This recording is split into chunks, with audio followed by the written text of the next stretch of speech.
¿Qué tal? Hablemos de un tema que seguro le ha pasado a más de un profesional independiente en México: las retenciones de impuestos. Si alguna vez han visto un pago menor a lo que facturaron, aquí vamos a descifrar exactamente por qué pasa, cuánto se debe retener y cuándo aplica. A ver, la situación es esta, y seguro que suena muy familiar. Se manda una factura por, digamos, 10,000 pesos. Todo bien, pero al revisar la cuenta del banco, sorpresa, el depósito es menor. La primera reacción casi siempre es confusión, ¿no? Pensamos que la empresa se equivocó, pero no. Lo que estamos viendo es el famoso mundo de las retenciones fiscales en plena acción. Bueno, para resolver este misterio, aquí tenemos nuestra hoja de ruta. Primero, vamos a atacar el tema del pago incompleto. Luego, definimos bien qué son las retenciones, pasamos a la regla de oro que decide todo, desglosamos las tasas de ISR e IVA y cerramos con lo más importante: ¿qué hacer con toda esta información? Vamos a darle. Ok, empecemos por el principio, con esa pregunta que nos carcome, el misterio del pago incompleto. La sensación es extraña, como si una parte del trabajo simplemente no se hubiera pagado. Entonces, ¿a dónde se fue esa diferencia? ¿Se perdió en el limbo? Y aquí está la gran revelación. Ese dinero no se esfumó. Es una retención de impuestos, que no es otra cosa que un pago por adelantado de nuestros propios impuestos. El cliente, o sea, la empresa, tiene la obligación legal de retener una parte del pago y entregársela directamente al SAT. Y aquí viene lo más importante. No es dinero que se pierde, para nada. Es un crédito fiscal, un saldo a favor que se puede usar más adelante en las declaraciones.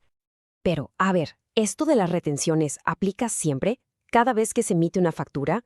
La respuesta es un rotundo no. Y para saber cuándo sí y cuándo no, hay una regla de oro súper sencilla. El secreto está en quién le está facturando a quién.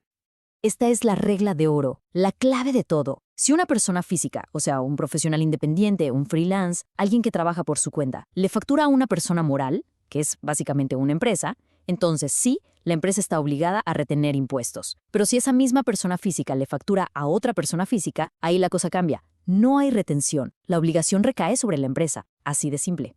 Muy bien, ya que sabemos cuándo aplica, entremos a los números, a lo bueno.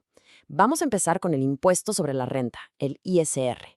Y aquí pongan mucha atención, porque conocer el régimen fiscal en el que uno está dado de alta es crucial. La tasa de retención cambia del cielo a la tierra dependiendo del régimen.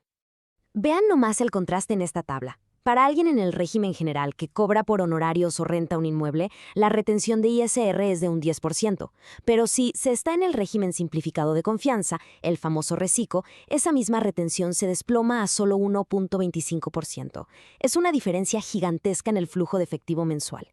Y otro dato clave: para actividad empresarial en el régimen general no aplica retención de ISR. Perfecto. Ya cubrimos el ISR, que suele ser el más conocido. Pero ojo, no es el único impuesto que se retiene. Ahora vamos a ver qué onda con el IVA y algunos otros casos más específicos que también hay que tener en el radar para no llevarnos sorpresas.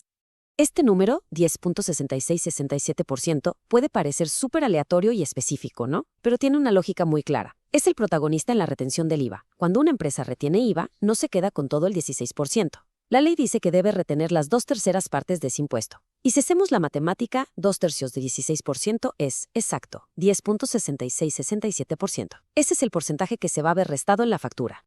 En esta tabla vemos otros casos. Ahí está de nuevo la retención de IVA para servicios profesionales. Pero fíjense cómo para el autotransporte de bienes la retención de IVA es diferente, es de un 4%. Y también hay otras retenciones de ISR, como la que aplican los bancos por ciertos intereses, o una retención adicional del 10% sobre los dividendos, que son las ganancias que las empresas reparten entre sus dueños. Ok, ya hemos visto bastante teoría, las reglas, los porcentajes, pero la pregunta del millón es, ¿y ahora qué? ¿Cómo se aplica todo esto en la vida real? ¿Cómo afectar esto al momento de hacer una factura y presentar las declaraciones? Pues vamos a ponerlo en práctica. Aquí tenemos un ejemplo súper claro. Digamos que es una factura por honorarios en el régimen general. Partimos de un subtotal de 10,000 pesos. A eso le sumamos el IVA, que son 1,600. Y ahora vienen las restas, las retenciones. 1,000 pesitos menos por el 10% de ISR y otros 1,066,67 centavos por la retención de IVA. Haciendo la suma y resta final, lo que realmente va a llegar a la cuenta del banco son 9,533,33 pesos. Los otros casi 2,100 pesos son ese pago anticipado que la empresa ya le entregó al SAT por nosotros. Entonces, para llevarse a algo práctico, aquí van 3 pasos clave. Primero, y el más importante, hay que conocer bien el propio régimen fiscal. Ya vimos que la diferencia entre general y reciclo es un mundo de dinero. Segundo, emitir las facturas, los FDI, correctamente. Siempre incluir las retenciones cuando el cliente es una persona moral. Y tercero, declarar a tiempo, porque esas retenciones son un crédito que podemos usar para pagar menos impuestos al final del mes o del año. Es muy importante que nos quedemos con esta idea. La retención no es un castigo. No es que nos estén quitando dinero. Es simplemente un pago provisional, un adelanto. En cuanto se entiende este concepto, la planeación de las finanzas personales se vuelve mucho, pero mucho más sencilla y predecible. Y para terminar, queda una pregunta en el aire para la reflexión. Ahora que ya vimos cómo varían las tasas, sobre todo esa diferencia tan grande entre el régimen general y reciclo, valdría la pena preguntarse, ¿el régimen fiscal en el que estoy es realmente el que más me conviene según mis ingresos y el tipo de clientes que tengo? A lo mejor es un buen momento para revisarlo. Ahora que ya lo sabes, comunícate con nosotros.